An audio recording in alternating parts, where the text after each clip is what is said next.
Lord Frost threatened to trigger Article 16 and suspend the Brexit deal if the EU did not budge on border checks and agree to remove the power of the European Court of Justice (ECJ) from Northern Ireland. Mr. Šefčovič has compromised with Lord Frost and agreed to cut down 80% of checks on goods, which will mean low-risk British goods like chilled meats and medicines can be sold in Northern Ireland without strenuous checks.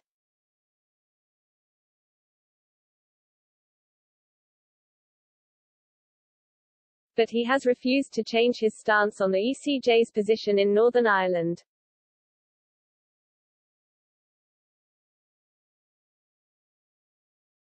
Speaking to EU diplomats in Brussels on Wednesday, Mr. Šefčovič said, "I believe we share the same goals of prosperity, stability and peace on the island of Ireland."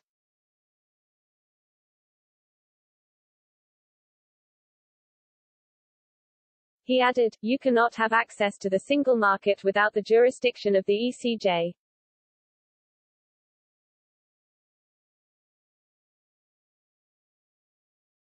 Political journalists believe the EU's unexpectedly generous proposal makes it much harder for the Prime Minister to trigger Article 16 to legally suspend aspects of the Brexit deal, that he agreed to in October 2019.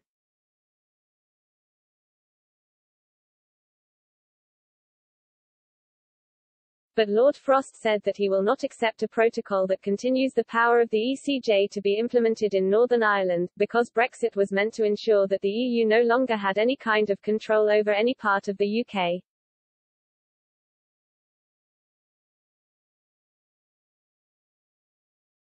Other ministers have backed Lord Frost to dig his heels in over the ECJ.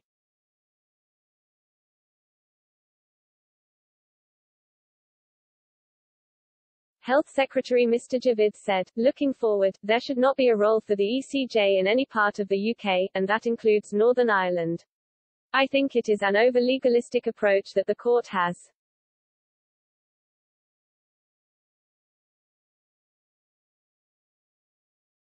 Lord Frost has been really clear about this. One of the most important issues is to end the role of the ECJ.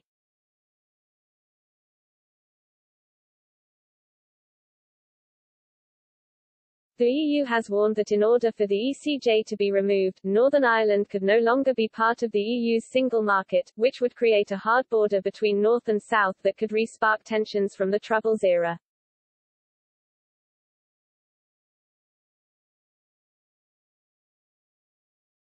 Irish Taoiseach, Prime Minister Michael Martin and Northern Irish Deputy First Minister Michelle O'Neill are happy with the deal proposed by Maros Šefčovič and say it is well put together.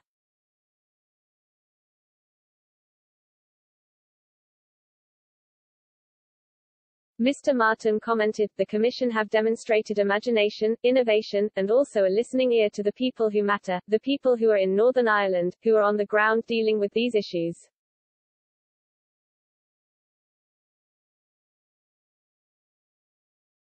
Ms. O'Neill smiled as she said, "I think this represents progress and I think very much fulfills the commitments that have been made in the protocol to protect the all-island economy, to ensure no hard border on this island and to make sure we protect the Good Friday Agreement."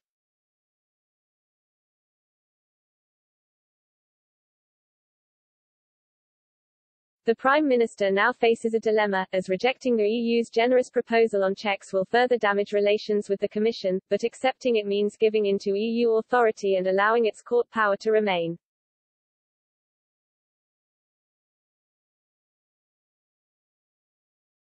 What do you think is the best choice? Vote now.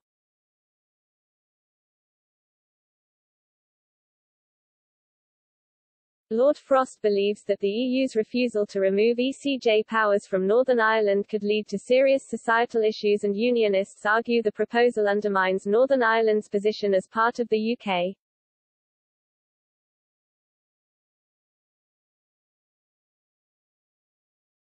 During a speech to EU ministers in Lisbon on Tuesday, Lord Frost said, "The role of the European Court of Justice and the EU institutions in Northern Ireland create a situation where there appears to be no discretion about how provisions in the protocol are implemented."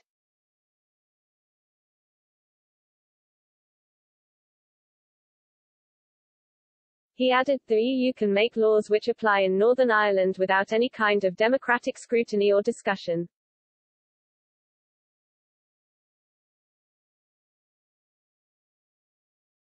Even now, as the EU considers possible solutions, there is an air of it saying, we have decided what's best for you, and will now implement it.